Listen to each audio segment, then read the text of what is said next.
Social media पर मध्य प्रदेश के बागेश्वर धाम सरकार के पीठाधीश्वर पंडित धीरेन्द्र कृष्ण शास्त्री के छोटे मोटे वीडियो सोशल मीडिया पर छाए रहते हैं। विवादों से उनका पुराना नाता है, वो एक बार फिर सुर्खियों में है। धीरेन्द्र कृष्ण शास्त्री पर आरोप है कि वो नागपुर में कथा बीच में ही छोड़कर चले गए। वहीं धीरेन्द्र कृष्ण शास्त्री भी लगातार अपने प्रतिद्वंदियों को जवाब दे रहे हैं। फिलहाल उनकी छत्तीसगढ़ के रायपुर में कथा चल रही है। दावा है कि बागेश्वर धाम में भक्तों की सारी मुरादें पूरी की जाती है। उनसे कथा कराने की होड़ भी नेताओं समेत लोगों में लगी रहती है। तो आइए हम आपको बताते हैं कि आखिर ये धीरेन्द्र कृष्ण शास्त्री कौन है। धीरेन्द्र कृष्ण शास्त्री का जन्म 4 जुलाई 1996 को मध्य प्रदेश के छतरपुर के पास स्थित गंडागंज ग्राम में हुआ था। इनका पूरा परिवार उसी गंडागंज में रहता है, जहां पर प्राचीन बागेश्वर धाम का मंदिर है। इनका पैतृक घर भी यहीं पर है। उनके दादा पंडित भगवान दास गर्ग भी यहाँ रहते थे।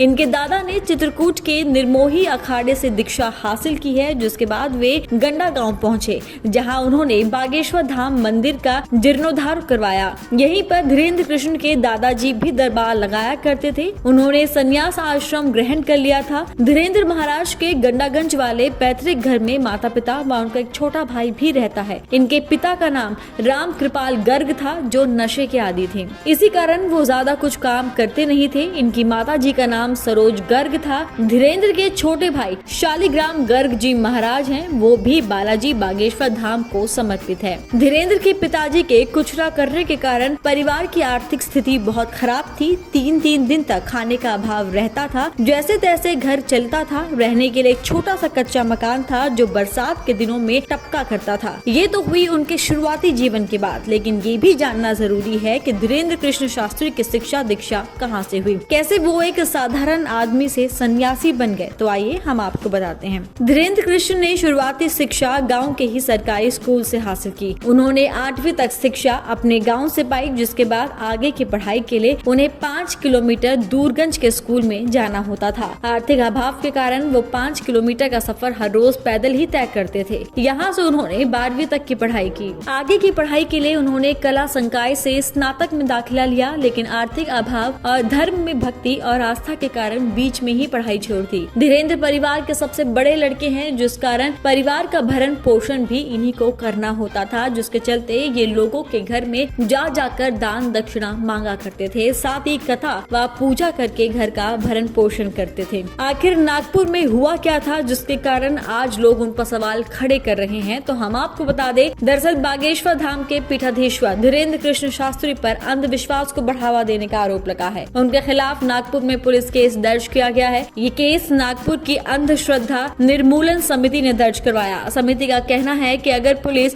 इस मामले में कार्रवाई नहीं करती है तो वो कोर्ट का रुख करेगी। वहीं धीरेन्द्र शास्त्री ने पलटवार करते हुए कहा है कि ये सब धर्म विरोधी लोगों का कारनामा है। उन्होंने चमत्कार को चुनौती देने वालों को जवाब देते हुए कहा, हाथी चले बाजार, कुत्ते भौंके हजार। नागपुर में कथा कर बागेश्वर धाम लौटे शास्त्री ने कहा, हम सालों से बोल रहे हैं कि ना हम कोई चमत्कारी हैं, ना हम कोई गुरु हैं। नागपुर की अंधश्रद्धा निर्मूलन समिति ने आरोप लगाया था कि उन्होंने चमत्कार के दावे कर कानून का उल्लंघन किया। ऐसे में अब ये देखना दिलचस्प होगा कि क्या ऐसे विवादों में आने से बागेश्वर धाम के पीठाधीश्वर धीरेन्द्र कृष्ण शास्त्री की लोकप्रियता कम हो जाएगी, या फिर ये विवाद उनकी लोकप्रियता को और भी बढ़ा देगा।